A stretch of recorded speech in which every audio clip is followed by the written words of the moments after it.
Hello everyone and welcome back to Dr. Wasif Academy. In previous lectures, we have completely thoroughly discussed about photosynthesis and plant nutrition, including its process, its research history, leaf structure and their adaptation. We also discussed that how different limiting factors like temperature, carbon dioxide and light intensity affect the rate of photosynthesis. Then, how can we maximize our crop yield under greenhouse conditions? And what is the role of essential minerals like nitrogen, potassium, phosphorus, and definitely the most important is magnesium, which is very important in the process of photosynthesis. Today, we are diving into the question and answer session. There, we shall discuss MCQs, matching columns, fill in blanks, paragraph, and some conceptual questions which will mirror your final exam. So, let's start our questions and answer session. The first answer question is, what is the primary role of chlorophyll in a plant leaf? Here we have four options. That is to absorb carbon dioxide from the air. Number B is to absorb light energy and convert it into chemical energy. C is to protect leaf from bacterial infections. And D is to transport water from the roots to the leaves. If we consider about the carbon dioxide, we shall omit it because carbon dioxide is not the correct answer. Why? Because this is the job of the stomata, which are the microscopic pores on the underside of the leaf, and these allow gases to diffuse in and out of the leaf. And if we go with to protect the leaf from the bacterial infections, this is not the correct answer because this is primarily handled by the waxy cuticle of the leaf's surface, which acts as a physical barrier. And if we talk about the transport water from the roots to the leaves, this is also not the correct answer because this is the exclusive job of the xylem vessels, which act like internal pipelines moving water up from the roots. So, which is the correct answer? The correct answer is B. This is the correct answer. Means to absorb light energy and convert it into chemical energy. This is the correct answer because the chlorophyll is the pigment which is found inside the chloroplast of a plant cell, and its primary biological job is to act like a solar panel. It traps light energy from the sun and uses that energy to drive the chemical reaction that converts water and carbon dioxide into glucose. Second question is, in which tissue layer are the most chloroplasts found? This is a very easy question for you. But first of all, we shall omit wrong answers. Okay. My purpose to deliver this lecture is to equip you with the knowledge and concepts that why this answer is correct and why this option is wrong. First of all, if we talk about upper epidermis, this is not correct. Okay, this is the wrong answer because the upper epidermis is a single clear layer of cells at the very top of the leaf, and its main job is protection. And because it needs to let light pass straight through the cells below, it contains no chloroplast. And second option is B, that is spongy mesophyll. This is also not the correct answer because while these cells do contain chloroplast and perform photosynthesis, but they are loosely packed with large air spaces to allow for gas exchange. So they contain significantly fewer, very few chloroplasts, which are negligible in comparison to the palisade layer. Okay, I hope you have understood that what should be the correct answer. Okay, then we talk about waxy cuticle. This is also the wrong answer, wrong option, because this is not even a cellular tissue layer. It is a non-living waterproof chemical layer secreted on top of the epidermis to prevent water loss. So what is the correct answer? The correct answer is palisade mesophyll, because this layer is located right beneath the epidermis, positioning it perfectly at the top of the leaf to absorb maximum sunlight. And its cells are tightly packed, column-shaped, and uniquely packed with the highest concentration of chloroplast found anywhere in the plant. And this makes it the primary site for photosynthesis. If you recall leaf structure, then you can easily answer these both questions and you can easily understand about it. The third question is, what is the specific function of the spongy mesophyll layer?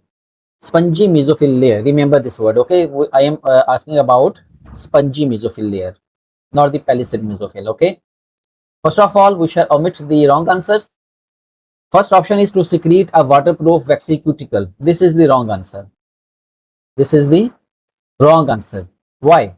Because this is the job of the upper and lower epidermal cells, which secrete the non-cellular wax layer. Then what about to transport sugars to the roots via the phloem?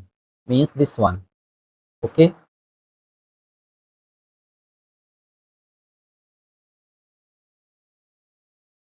This is also the wrong answer because this is a function of the vascular bundle, specifically the phloem tissue, not the mesophyll. And what about to open and close the stromatal pores? This is also the wrong answer because this mechanical action is controlled exclusively by the pairs of specialized guard cells flanking each stromata. So what is the correct answer? The correct answer is to provide large air spaces for rapid gas diffusion. The option B. This is the correct answer. Okay. This is the correct answer because the spongy mesophyll layer is located in the lower half of the leaf. Its cells are loosely and irregularly packed as I discussed earlier. Okay, and these create a network of large internal air spaces. So this structure acts like a biological lung for the plant, and it allows gases, specifically carbon dioxide, to enter through the stomata, and oxygen which is produced, okay, that is exit during the process of photosynthesis. So the correct answer is B. Next question is, which mineral ion is essential for the synthesis of chlorophyll? If you recall chapter 6, lecture 6.4, where I thoroughly discussed about nitrogen, phosphorus, potassium, and magnesium. You can answer this question, but here we shall also discuss that which options are correct and which options are wrong. First of all, nitrogen, this is the wrong option because no doubt nitrogen is an important component of amino acids, that is protein and nucleic acid, but it is not the central coordinating metal ion that defines the chlorophyll structure. Then what about the phosphorus? This ion is required to make ATP, DNA, and cell membranes. So this is also the wrong answer. What about the potassium? Potassium acts as a metabolic regulator. Its primary role is opening and closing of the stomata by controlling water movement in guard cells and as well as activating plant enzymes. So the correct answer is magnesium.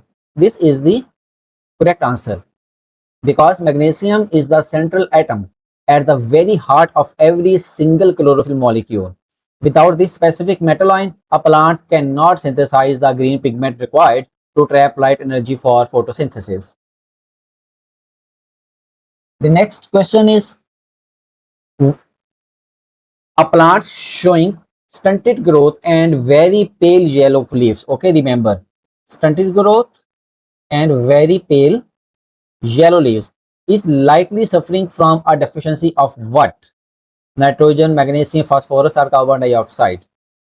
First of all, we shall discuss magnesium. This is the wrong answer because no doubt magnesium is very important uh, function actor of the process of photosynthesis.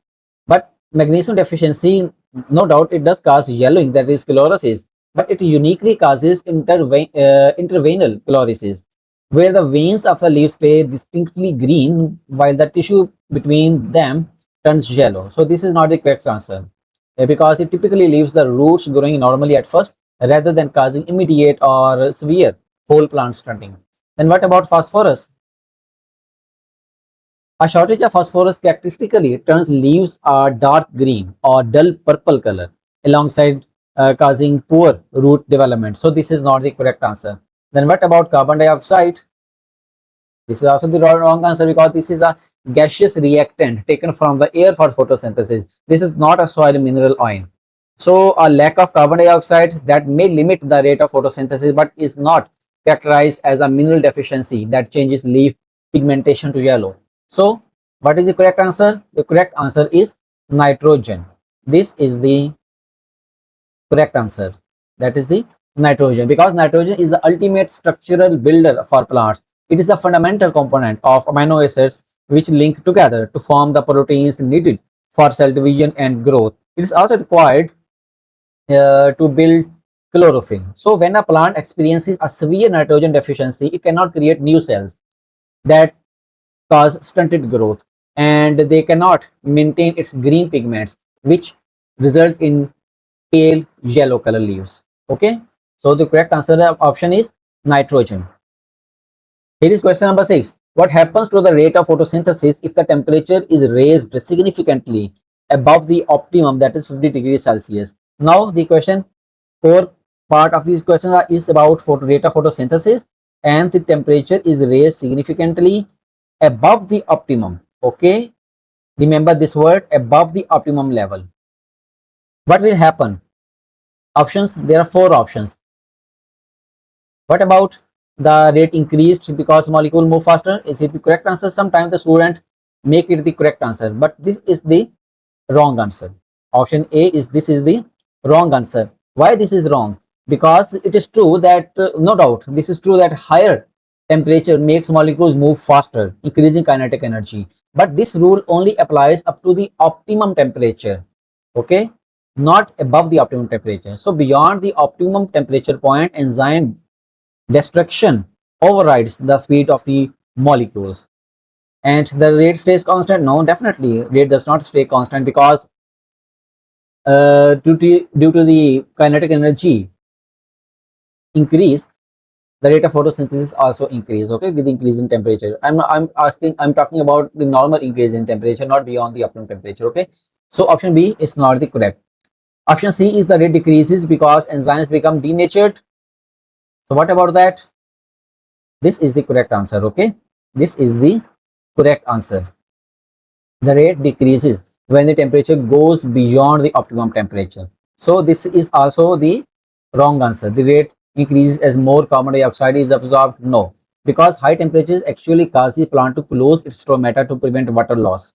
That is a stomatal paradox. Okay, and it restricts carbon dioxide absorption rather than increasing it. So this is option D. This is also the wrong answer. Okay. Question number 7. In the bicarbonate indicator experiment, you may remember this word, bicarbonate indicator experiment. What color does the indicator turn if a leaf is kept in bright light? If a leaf is kept in bright light, not under dark conditions. There are four options. Okay. First of all, yellow color. This is the wrong answer, because this color occurs when carbon dioxide levels rise above normal. Okay, means respiration rate is higher. So this happens if a leaf is kept in the dark condition where the plant only respires, or if a living animal like a snail in the tube. Okay, just recall that experimental evidence which we discussed in lecture 6.3. Okay, the next one is about red. This is also the wrong answer, because this is the baseline starting color of the indicator. Okay, it represents equilibrium with normal air, which would only be maintained if there were no living organism in the tube, or if the plant's rate of photosynthesis and the rate of respiration were perfectly balanced. Then red color appears. Then what about blue color?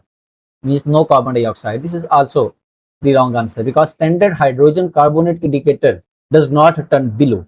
Its highest color shift on the low carbon dioxide end of the spectrum, that is purple color. Okay, so what is the correct answer? The correct answer, the correct option is C, that is purple. Because when a healthy leaf is placed in bright light, it photosynthesizes at a much faster rate than it respires. This means it rapidly consumes carbon dioxide from the surrounding solution. So as the carbon dioxide levels drop below due to its consumption from below the normal atmospheric concentration, the hydrogen carbonate indicator solution becomes less acidic, causing a distinct color shift from red or orange to a purple color. Question number 8. What is the immediate use of glucose produced during the process of photosynthesis? There are four options. First of all, we shall discuss to build cell walls out of starch. This is the wrong answer. Why? Because this option mixes up two different carbohydrates that plants build cell walls out of cellulose, not starch.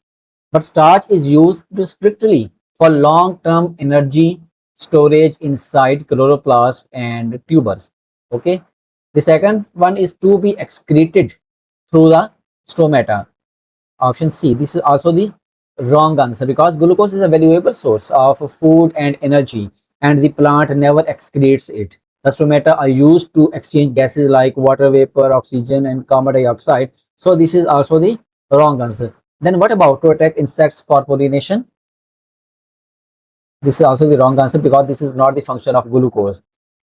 No doubt, glucose can be converted into sucrose to make sweet nectar to attract pollinators, but this is a specialized secondary function for flowers, not the immediate cellular use of the glucose which is produced inside the leaf. So, what is the correct answer? The correct answer is option B. This is the correct answer, to release energy during respiration.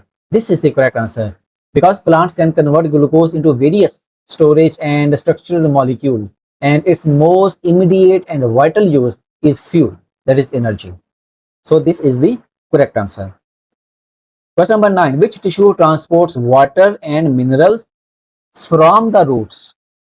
Sorry, for your complete understanding, I shall underline it that from the roots to the leaf. Which tissue body is responsible for that? Phloem, xylem, epidermis, or mesophyll? Definitely, you will exclude these both options because these are not transport. These both do not perform transport functions. Okay, the only options left are A and B, that is phloem or xylem. So, what is the correct answer here? Phloem or xylem? No doubt the students often confused between phloem and xylem and they mix these both. Remember, phloem, here phloem is the wrong answer because this vascular tissue transports organic food or sugars like sucrose, which is produced during the process of photosynthesis, and they transport food from the leaves down to the roots. Okay, this so the phloem movement is from the top to the bottom. This is the phloem movement. This is the flowing movement from the top to the bottom. But xylem, they move minerals from the roots to the top of the leaves. So this is the movement of xylem. Okay, ignore this handwriting. Okay, because I'm writing with my mouse. Okay, so the correct option is xylem. Why this is the correct option? Because xylem is a specialized vascular tissue that acts like a system of internal pipelines or drinking straws. Okay, so this is the correct option. Next question is, what is a limiting factor? You will have to recall the definition of a limiting factor, then you can easily answer to this question. Okay, is it a factor that is always in excess? No, this is not always in excess, because if a factor is in excess always, then it is no longer a limiting factor. Okay, then the option is maximum amount of glucose and plant can store. No, this is not the correct option because this refers to storage capacity or sink capacity, not as an environmental variable that control a reaction rate. And is it a poison that kills the plant? Is it a limiting factor? No, because toxins and poisons are inhibitors or lethal agents. These are not limiting factors of normal metabolic processes. So the only option is option B. Okay, this is the correct option. That is the environmental variable in shortest supply that restricts the rate of the process, like temperature, carbon dioxide, or light intensity. Next, question number 11 is, when determining dry mass in an experiment, why is the plant dried at 110 degrees Celsius? This is a very technical question and sometimes the examiners love to ask such kind of questions. Okay, and you should be able to answer this question, that how to omit wrong options. The first option, to kill any bacteria on the plant. Okay, is it the correct option? No, this is the wrong option because no doubt the heat will naturally sterilize the sample, but this is a side effect and not the scientific purpose of calculating dry biomass. The second option is to convert all starch back into glucose. No, this is wrong option, wrong answer. Because heating a dead plant tissue in a dry oven will not trigger metabolic enzyme pathways to break down starch. It would actually denature any enzymes capable of doing such kind of functions. Then the option D is to speed up the weighing process. No, this is the wrong answer because the drying process actually takes a long time, often 24 to 48 hours until the sample reaches a constant mass. It is not a shortcut for speed. Okay, so the correct answer is option B. This is the correct answer, to evaporate all water without burning the organic matter. That is the reason for calculating dry mass. The plant is dried at 110 degree Celsius. Next question is question number 12. That what gas is collected in the Elodia water plant experiment to prove photosynthesis?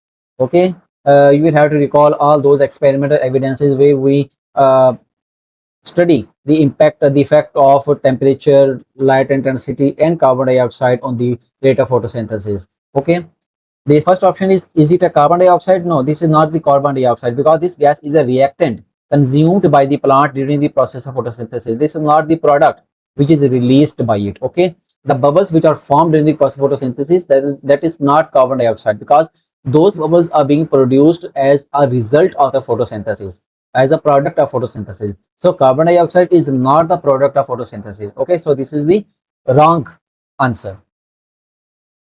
Then what about nitrogen?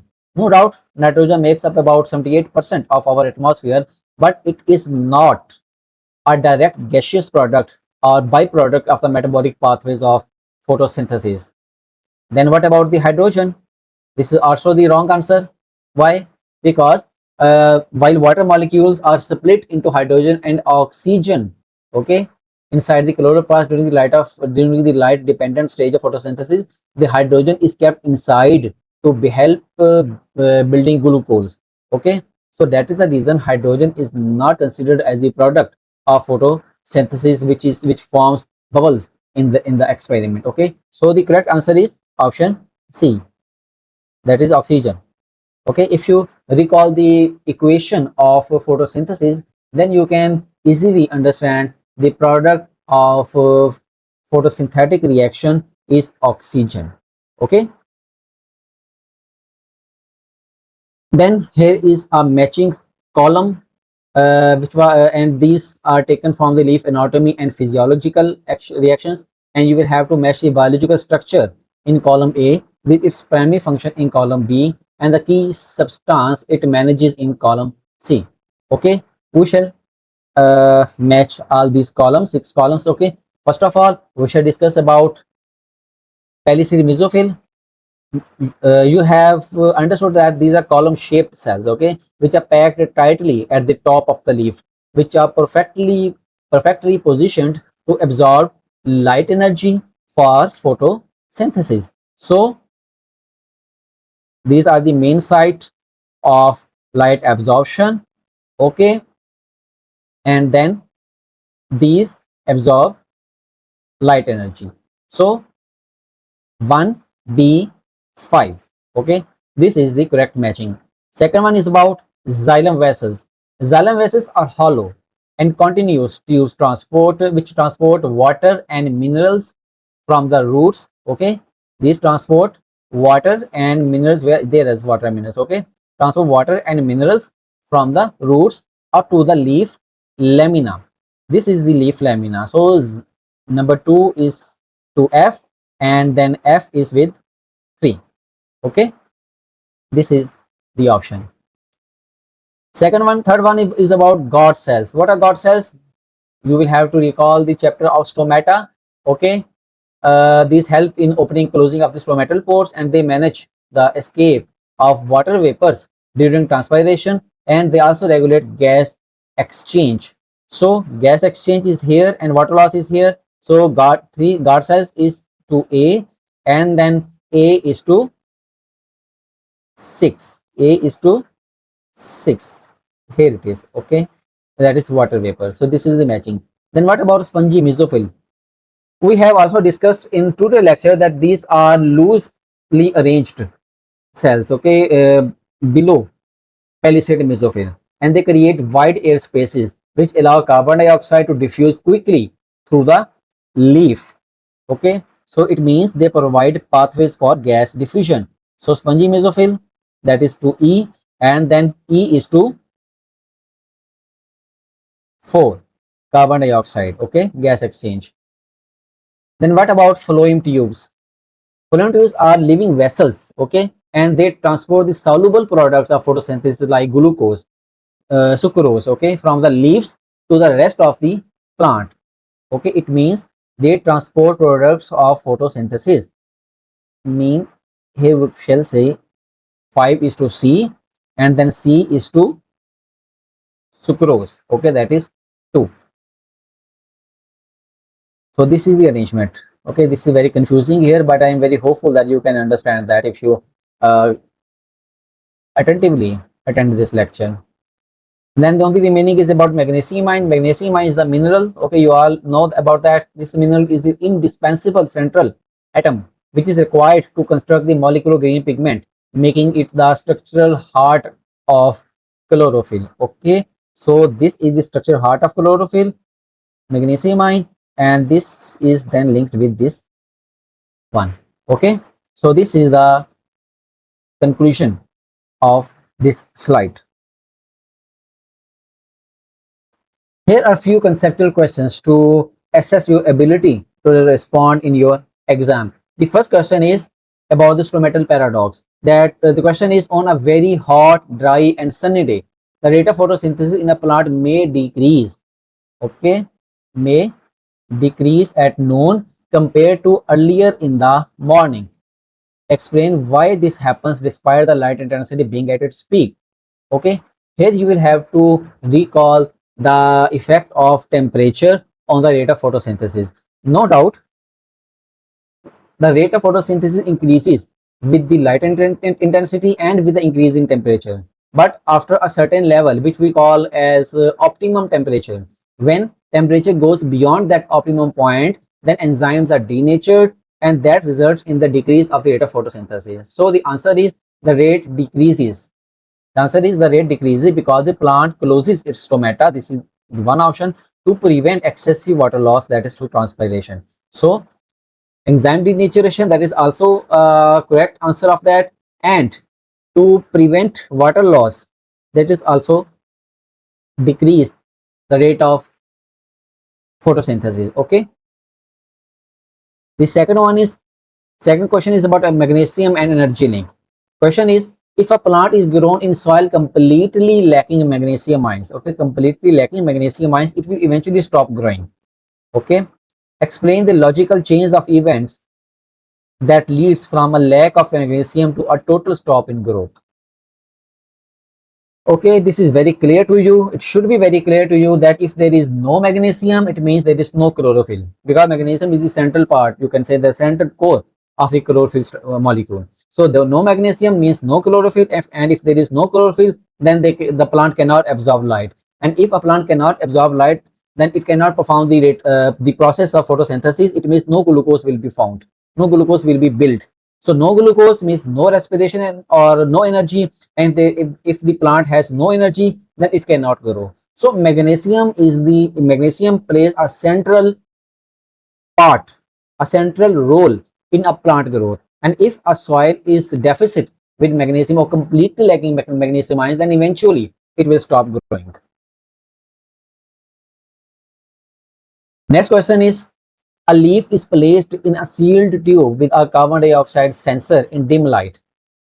The sensor shows that the carbon dioxide level in the tube remains exactly constant for 2 hours. Does this mean the leaf has stopped all metabolic activity? Explain this answer.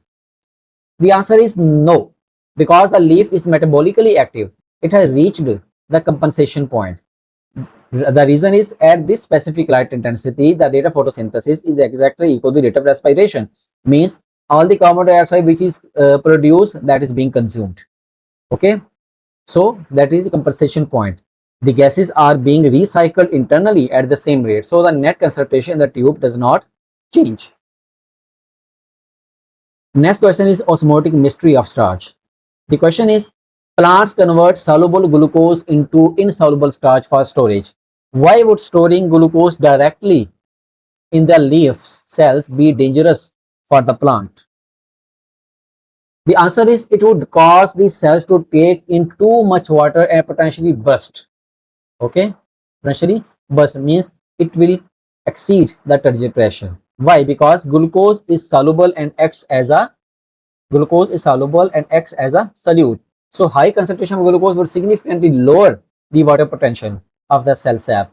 Recall the chapter of osmosis, that is the movement of water molecules in and out of the cell. Okay, and if you remember the chapter of the content of water potential, then you can easily understand this concept that if the rate of solute is increased, then water potential is decreased. So this would cause water to rush into the cells via osmosis, and starch being insoluble has no effect on water potential, and that allow the plant to store energy safely without affecting its water balance. That is the reason that is stored in the form of starch, not in the form of glucose. Next question is about aquatic plant buoyancy. Okay, question is, during a practical experiment with Laudia water waves, students notice that the plant begins to float toward the surface of the beaker only when the bright lamp is turned on. Provide a biological explanation for this observation. The answer is that is due to the accumulation of oxygen gas in the plant tissues, which increase its buoyancy. Okay, because when the lamp is on, photosynthesis occurs and produce carbon dioxide, that is a byproduct. Okay, that is the reason oxygen, this gas forms bubbles in the surfaces, that is parenchyma. Okay, that is also a part of the plant. Okay, if the and on the surface of the leaves. Okay, so these trap gas bubbles decrease the overall density of the plant, causing it to rise. Next question about sieve plates and sugar transport. Question is, flowing vessels have sieve plates, that is perforated and walls, while xylem vessels are completely open. They are completely open and they are hollow tubes. Why does the phloem require these perforated walls while xylem does not? This is a very technical question, and this is exactly mirrored your final exam. The question is, xylem vessels are completely open hollow tubes because they are to maintain the pressure gradient which is required to translocate organic molecules from the roots to the other parts of the leaves. So that is the reason they are kept completely open and hollow. So here is an exercise for you, that is about the leaf factory. Here I provided you a paragraph, okay, which has 8 blanks, and the below that paragraph is a word bank. We'll have to choose words from this word bank and place at the appropriate places. I'm giving you just a while, and you can even pause this video to answer this, and I would be very happy if you answer these these questions in the comment box.